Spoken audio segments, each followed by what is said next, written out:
Hey, this is Candia Raquel, and you are at the Sensual Sessions Podcast, the place to explore sensing pleasure through your senses and moving in a way that is free from inhibition and full of self expression.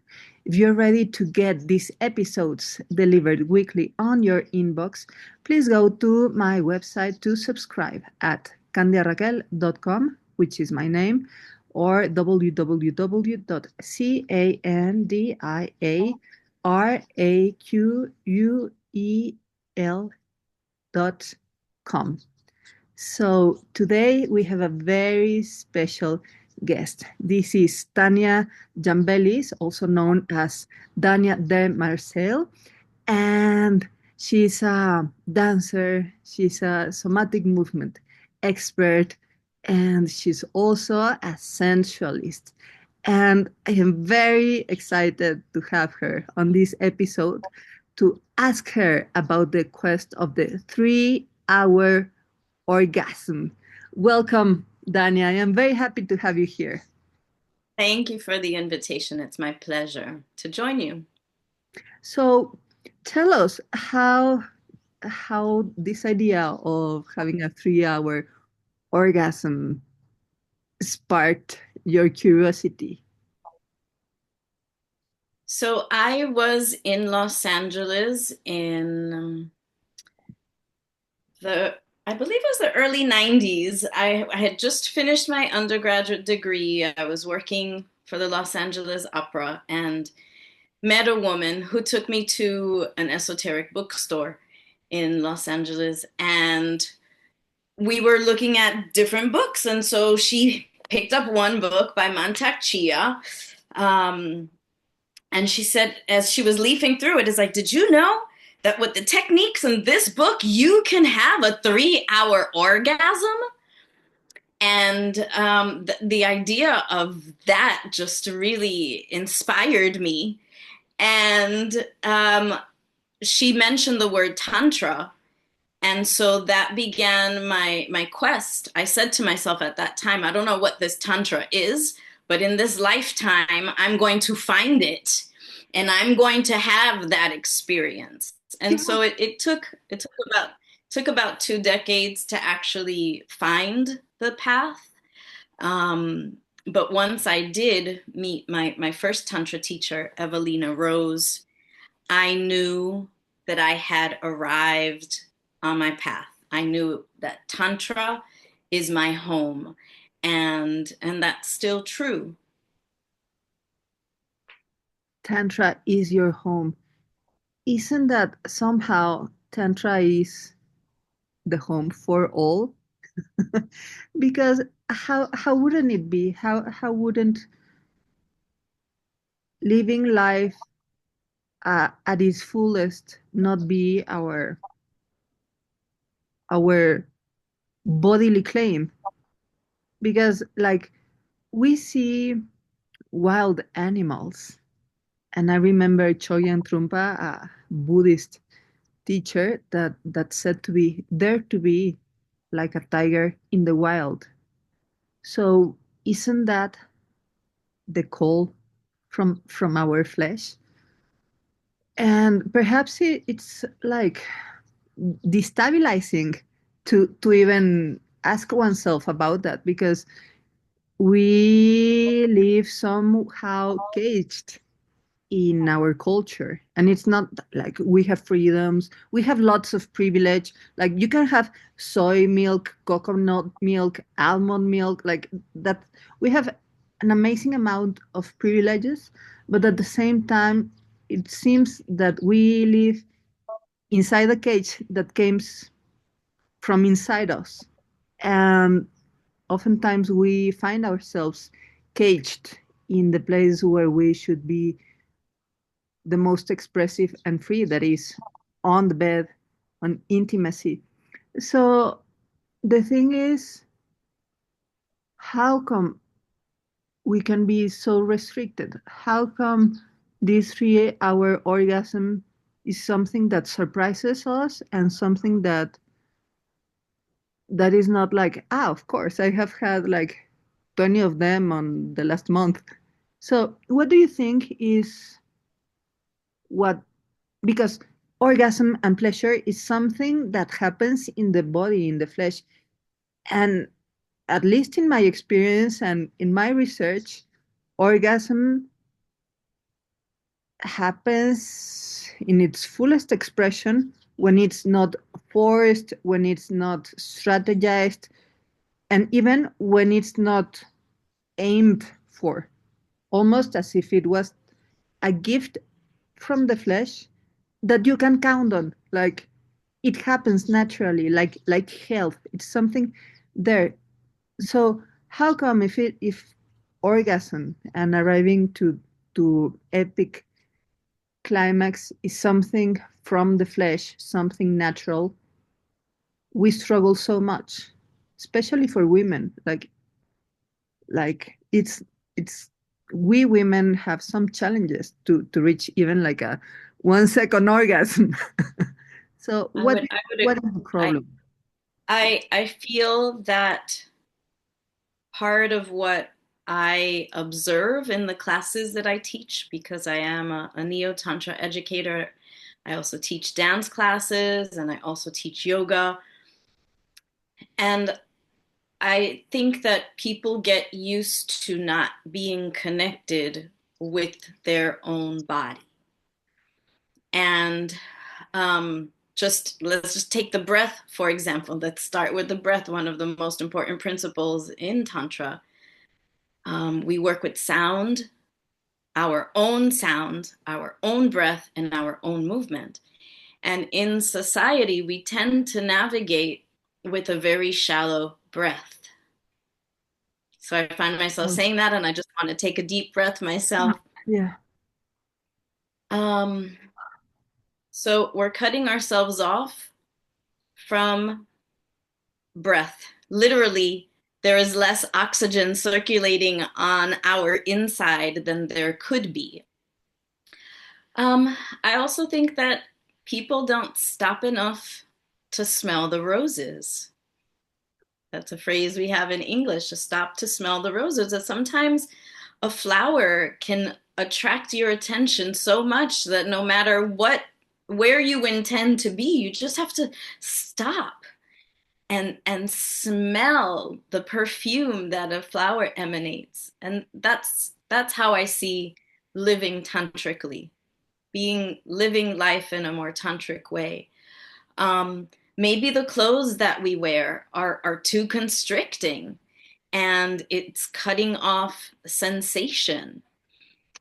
Maybe the shoes that we're wearing are too tight and that's cutting off sensation as well. So I think that there are ways of living in a very busy life that keeps us from connecting with ourselves intimately. And one of the things that I've learned in Tantra is that we slow everything down. We slow everything down. So Tantra is not in a rush. Just as you said, there isn't the sense of goals. Um, but there is a play in all of that, because part of what I have learned and what I teach my students is to prolong pleasure. So, and before we go on, I feel it's important to clarify that there are 4 different stages or levels of tantra. So we have white tantra, which are practices that one does individually. There's pink tantra, where you can take the very same exact exercises and share them with a partner fully clothed. There's red tantra, where you can take those very same exercises but your clothes are off, and there's is a sharing, intermingling of fluids. And then there's black tantra, which goes into the realm of kink and bondage and S&M. So what I'm talking about is, when I talk about prolonging pleasure, that could even happen in just a pink tantra setting where you're or red, even you're with your partner and it's like they are like brewing with so much passion and so much energy and they could be begging. It's like, let's take it to the next level, but a tantrika isn't gonna do that. They're interested in giving you even more pleasure and having even more sensation. So we often work in tantra with ostrich feathers. So imagine just the lightness and the delicateness of a feather just brushing your skin. So those are the things that come to mind when we're talking about cutting ourselves off from sensation. And something that I do in real life, because I don't really feel that tantra needs to be um, compartmentalized. I don't feel that just because I'm teaching tantra that that's when I'm like doing tantra. No, in my everyday life. So one thing that we do in tantra is that we use our voice with our breath. So you would inhale deeply through your nose and then exhale with a light sigh. And so I can be in the supermarket and you're going to hear me sighing. And people kind of turn and look at me. I went to the hammam 2 weeks ago, and it's a sort of steam bath, and it was for women only at that time of day. And there were two women inside one of the rooms with full on sauna and steam, and they were having their conversation. And I was just getting into the sensation of being warm and feeling the sweat dripping off of my body. And so I Wow. just let out a. The two of them looked at me and she's like, she's getting her relaxation on. She's really like, she's like, ma chérie, ça va? Like, do your thing. And Yeah. I think that part of what I encourage my students to do is to bring these practices into the real world. The more of us that are giving ourselves permission to simply exhale with a sigh, even if it's in the supermarket, even if you're standing in line at the pharmacy, even if you're at the gym, we have the right to take up space with a simple sigh. And I think times are changing, and I think more and more people are becoming aware of these practices. And I would even dare to say, remembering these practices from past lifetimes. And I have hope for a different kind of future, um, where children are learning these techniques as just a regular part of life, as a part of being human. One of the activities that I do in my white tantra classes is just simply teaching different qualities of touch. So some of us just were formed by society, by movies, culture, family, and in our minds, sex is supposed to be a certain way. And what is portrayed in movies isn't the end all and be all of everything that can exist. And so, quality of touch, a feather light touch, a more bloodful touch that feels more like a massage. What does it feel like? How does your skin react to nails, to being scratched ever so lightly? Or maybe you want a deeper kind of scratch. And so all of these things, all of all of these techniques help us to feel more, to open ourselves up more to sensation. Feel more, open ourselves more to sensation. Yeah.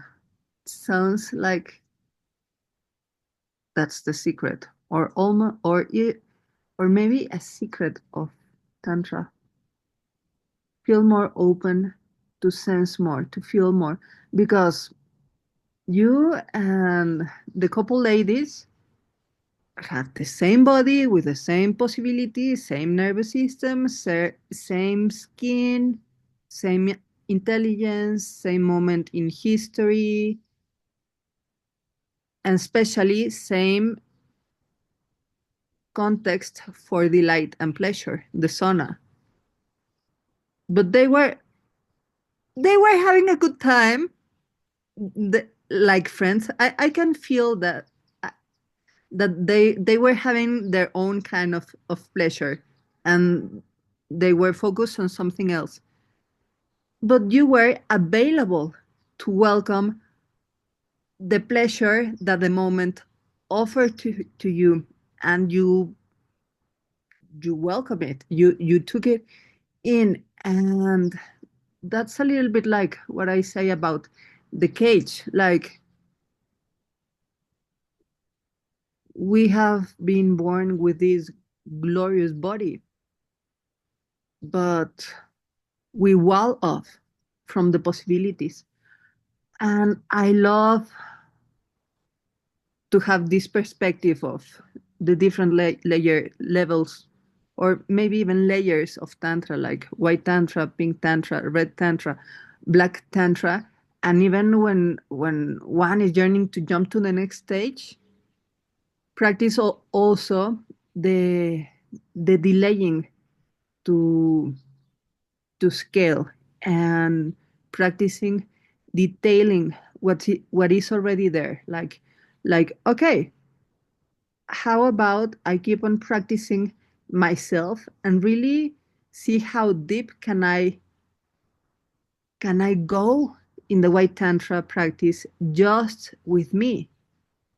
And then I have this very rich, very tasty, very juicy background to come to the next level, and with a partner fully clothed, that is the pink tantra. But I am already extra juicy myself, so I am bringing this forth. And then the next level, and then the other next level, that also requires greater discernment on consent, and therefore greater responsibility and maturity, because the more open you are, the more vulnerable you are, but also the more receptive to pleasure. And i I think there should be like one white tantra 101 on high school, and then pink tantra 101, and this should be taught at schools, at least at least as a reference, that it's it's about you. In sex and intimacy, it's about you first, and then about what you share with the partner, or the beloved, or the beloveds, depending on your setting. And I feel that what sustains the quality of pleasure, meaning the the savor, the yeah, the the tastiness of the delight that you can get in it, it has to do also with a discipline, but it's not a discipline as we think of. Okay, get up and 100 push-ups. No, it's like a soft way of being, a soft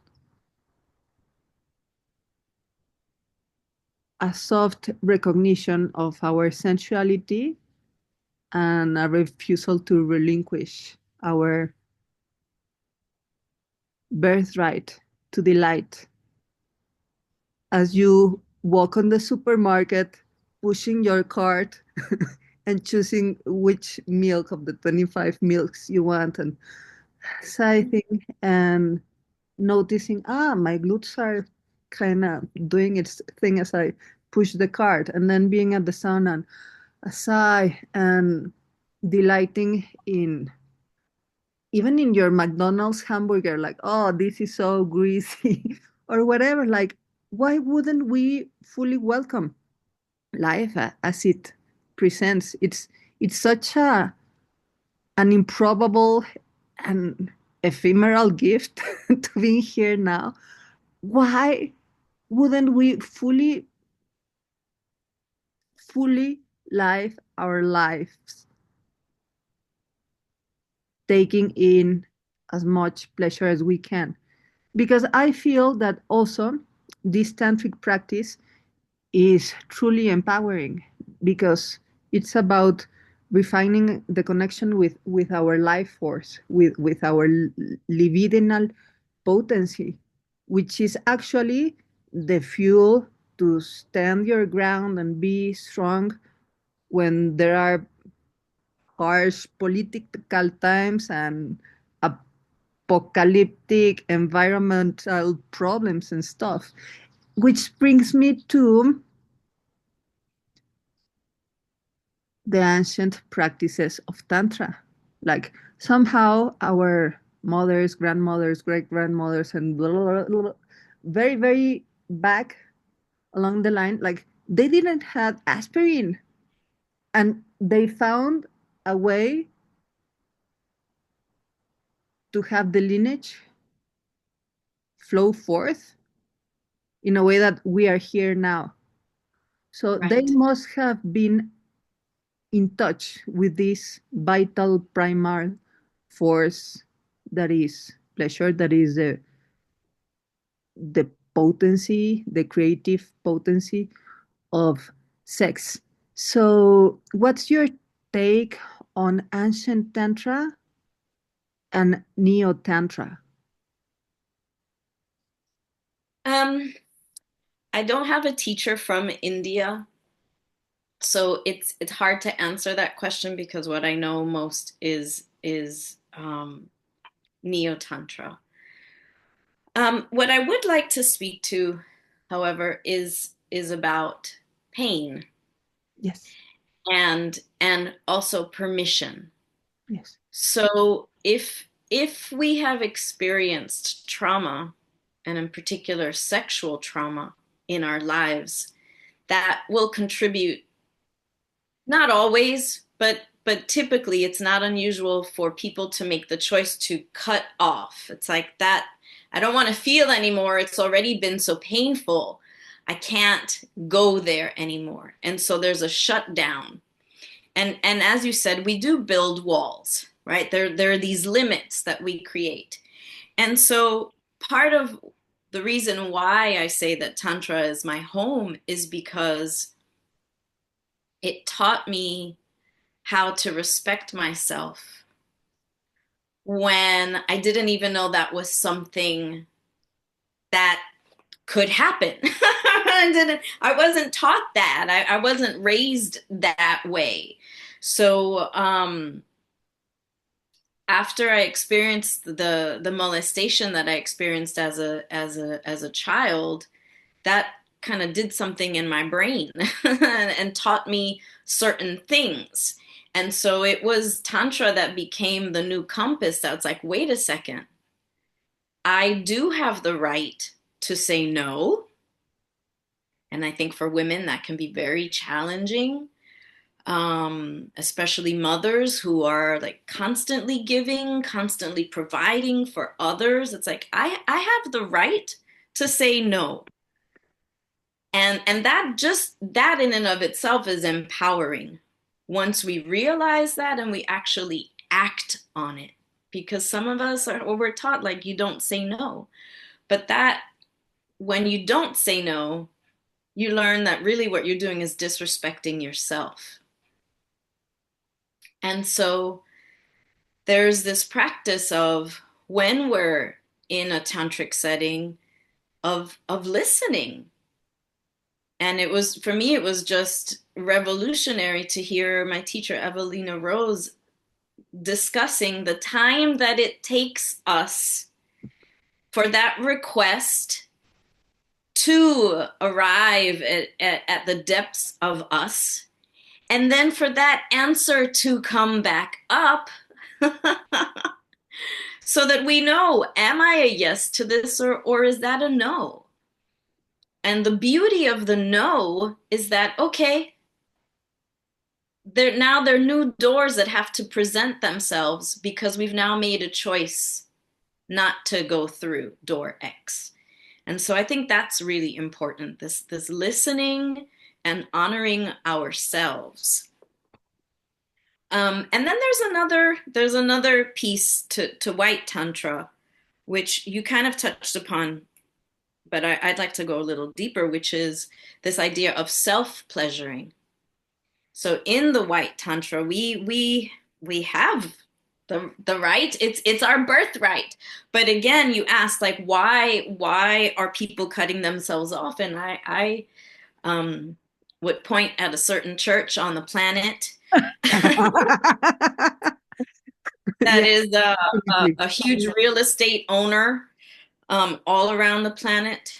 And so there's certain doctrines that have been force fed upon the people, which is contrary to our nature. And I even touched upon that in my article, the quest for a 3-hour orgasm.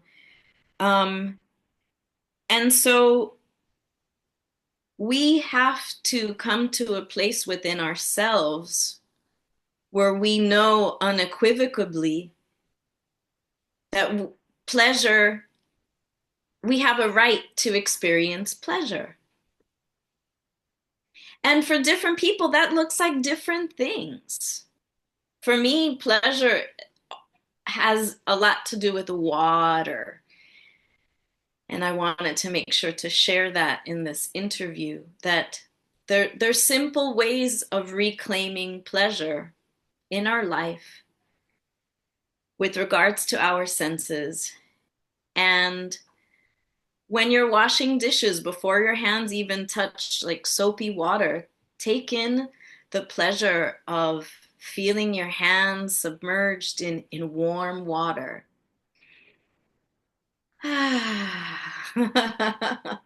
just that, right? It's like it's a conscious choice to find pleasure in the smallest things.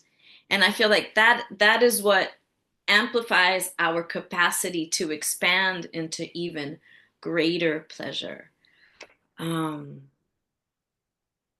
So, yes. Yes, taking lots of notes. First off, I want to say that it was liberating to read your article. Yeah, and now I notice that it's not only liberating for my discursive thinking as a scientist, but I feel it in my body. And you mentioned a very unlucky episode of being touching yourself between your legs when you were about 12 years old, and your mom getting into the door and through the door and giving a sermon on what's right and wrong. And I want to say it was super liberating because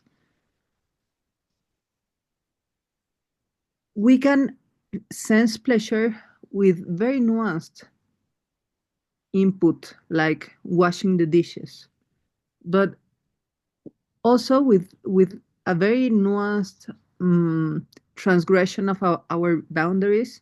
We can get hurt because our heart is ever so tender, and our intimacy is like a vulnerable place, especially for women, because just one sexual experience can change your life forever if you get pregnant, as it's the case for thousands, millions of women. So it's something very definite, sex, and pleasure opens you for the experience and increases your desire and yearning. But when there's so much at risk, there's like a natural way to I don't want to get so interested on sex because the more I am open, the more I am open even to risk. And this is to say that the memory jumped into my mind that well, when people talk about trauma, we instantly think about very violent abuse as rape and beating and humiliation and stuff. And yes, it definitely, an experience like that, most of the cases, creates a very deep wound in the psyche, but also like a like the glance of an uncle or a neighbor when you're growing up and you don't know what the fuck and you're like getting curvy and stuff, that can create also a trauma. And trauma meant as an imprint in the nervous system. And then my experience that I, suddenly the memory of my first kiss jumped to the present, and it was at a discotheque, and a guy from our extended group of friends just, I knew who he was and I have talked a few times, and he grabbed my face and planted me a kiss, and I smiled and he smiled and the party went on and I didn't saw him, and I believed that he was my boyfriend just because of that, and I stayed stuck into the idea that he was my boyfriend like for 3 months, and I didn't saw him again until like I don't know 1 year after, and it was like he say hello to everyone and then he say hello to me and pass, and I was like, what happened? So I was so vulnerable, so tender, so inexperienced, and at the same time with some programming that if one guy kisses you, then it's because there is a context, and I am Mexican, so Catholicism is hardcore, and I realized that that created a wedge about, mm, I don't know if somehow abandonment, uh, being disappointed, me being disappointing and then creating rejection and unworthiness and a lot of big stuff that at the same time maybe for the half of my friends they wouldn't even mind. So pleasure is very important. uh, it's very important to to accept yourself, especially your naive and tender self, and create a context of safety and not to disregard even the slightest discomfort or pain, being physical, emotional, mental pain. And it's very relieving to say like, okay, I have some kind of trauma from that experience. And the great thing is that we have these tools to, you cannot fix the past, but you can somehow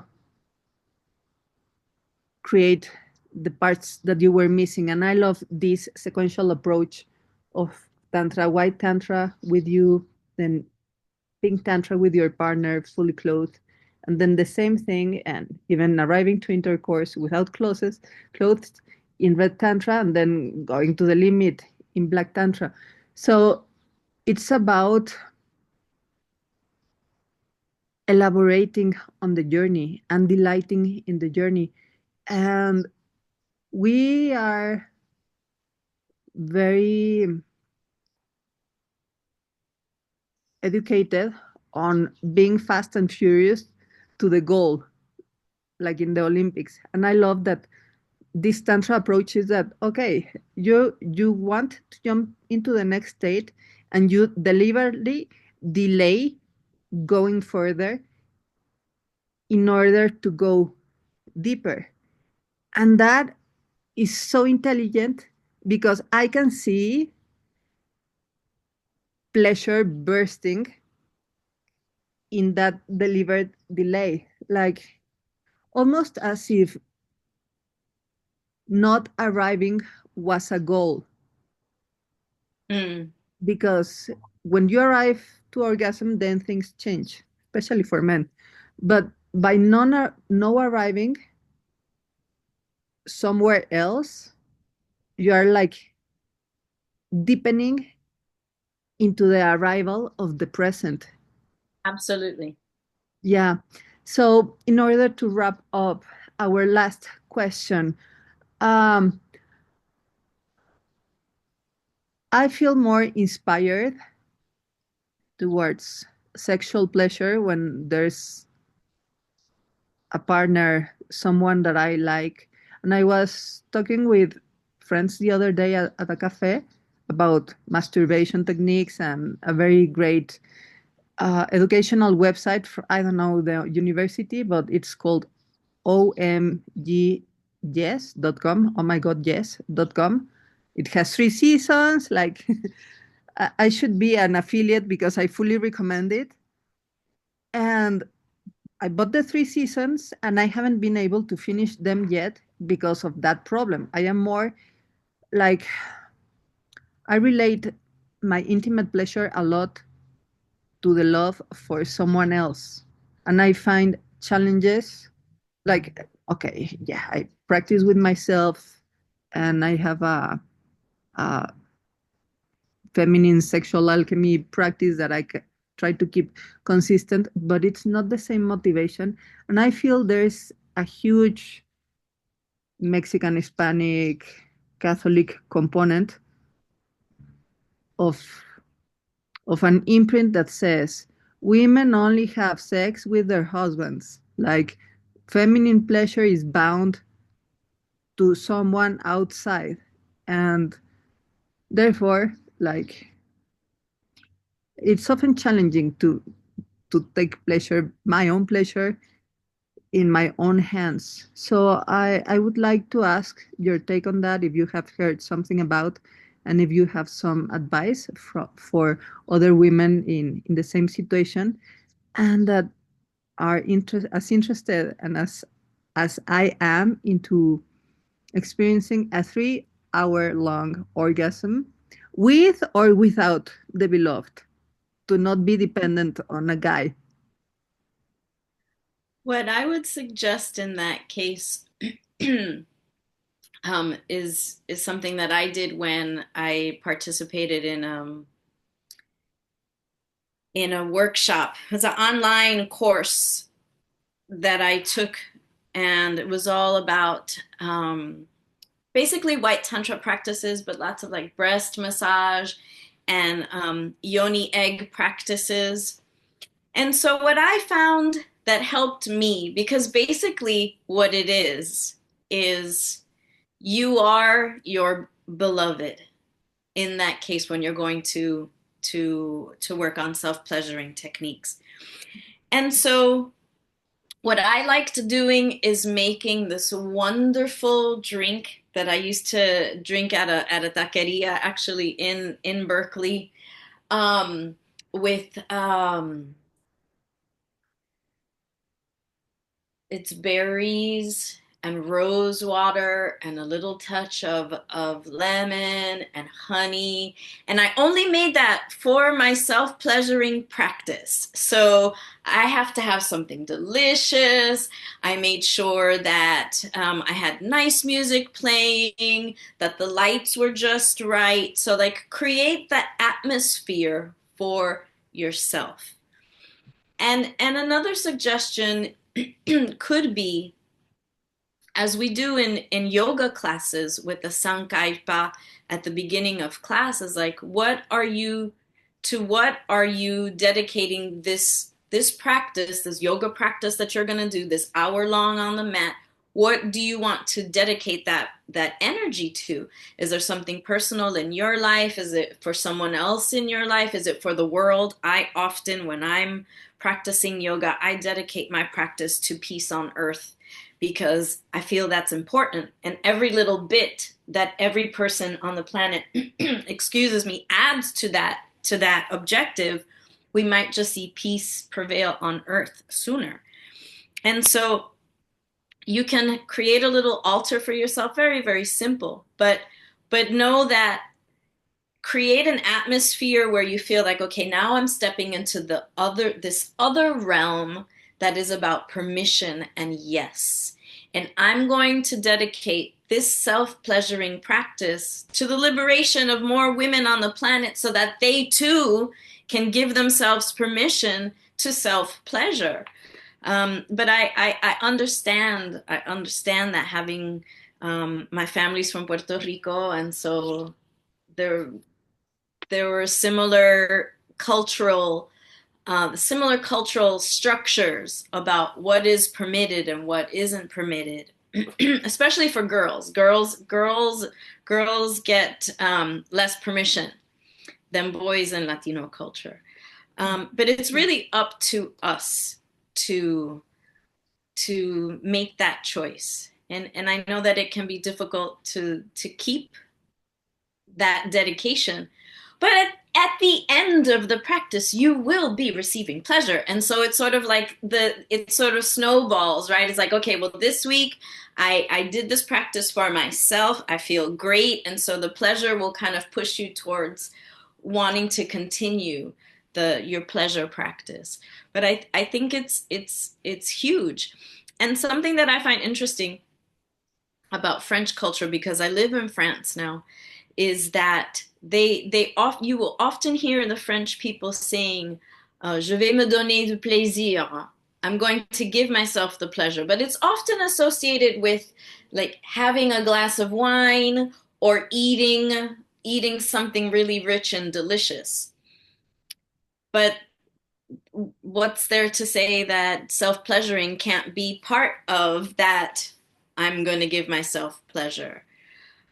It's just interesting to me that in the United States where I grew up, we don't have that same point of reference to give oneself pleasure, No. to give yourself the pleasure of eating an ice cream, or to give yourself the pleasure of going for a walk in the park.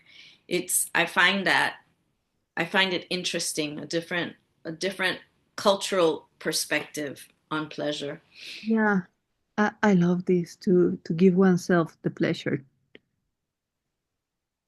and it's a practice of openness and also a practice of ownership. And now something clicked, because when you are at least with a good partner and you want to flow and just enjoy, and the other partner wants to put you around and now do this and the other thing, so it's like you can like surrender and enjoy the ride with someone that knows how to drive the experience.